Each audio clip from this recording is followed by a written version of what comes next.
બીજા ન્યાયાધીશનો કેસ એ ન્યાયિક નિમણૂકની પ્રક્રિયામાં નોંધપાત્ર ફેરફાર કર્યો તેનું સૌથી નિર્ણાયક યોગદાન શું હતું? હવે તમને બધાને ખબર છે, જ્યારે તમે કોલેજિયમ ભણ્યા હશો તો ફર્સ્ટ જજીસ કેસ, સેકન્ડ જજ કેસ, થર્ડ જજ કેસ આ બધા તમે ભણ્યા હશો. ફર્સ્ટ જજ કેસમાં એવું કહેવામાં આવ્યું કે રાષ્ટ્રપતિ જે છે એમની પાસે સંપૂર્ણ સત્તા છે એ જજની પસંદ કરવા માટેની. જ્યારે બીજામાં જે છે ઉલટું કહેવામાં આવે છે.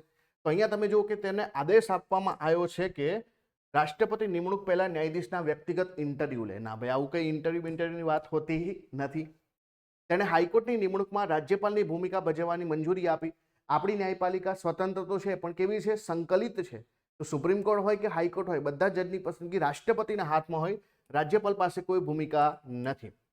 સંસદની જે છે ન્યાયિક નિમણૂકોમાં અંતિમ સત્તા બનાવી. તો સંસદની ન્યાયિક નિમણૂકમાં અંતિમ સત્તા નથી. કોલેજિયમ સિસ્ટમ દ્વારા આપણે જે છે જજની પસંદગી કરીએ છીએ. તો આ તો ખોટું છે. તો એકચ્યુઅલીમાં કોલેજિયમ પ્રણાલી જે છે એનો વિકાસ અહીંયાથી જ થયો હતો. એણે નિમણૂકમાં ન્યાયતંત્રની સર્વોપરિતા સ્થાપિત કરી કે ન્યાયપાલિકા જે કહેશે એ પ્રમાણે જે છે જજની પસંદગી થશે. તો શરૂઆતમાં જે બીજો જજ કેસ છે એમાં CGI+2 જે છે સિનિયર મોસ્ટ જજ જે છે એમને કોલેજિયમ સિસ્ટમનો જે છે કોન્સેપ્ટ વિકસાયો. આ 3 જણ ભેગા થઈને પછી ત્રીજો જજ કેસ આવે છે, એમાં આપણે CGI+4 સિનિયર મોસ્ટ જજ કરીએ છીએ. એટલે 5 જણનું જે છે કોલેજિયમ બનાવીએ છીએ.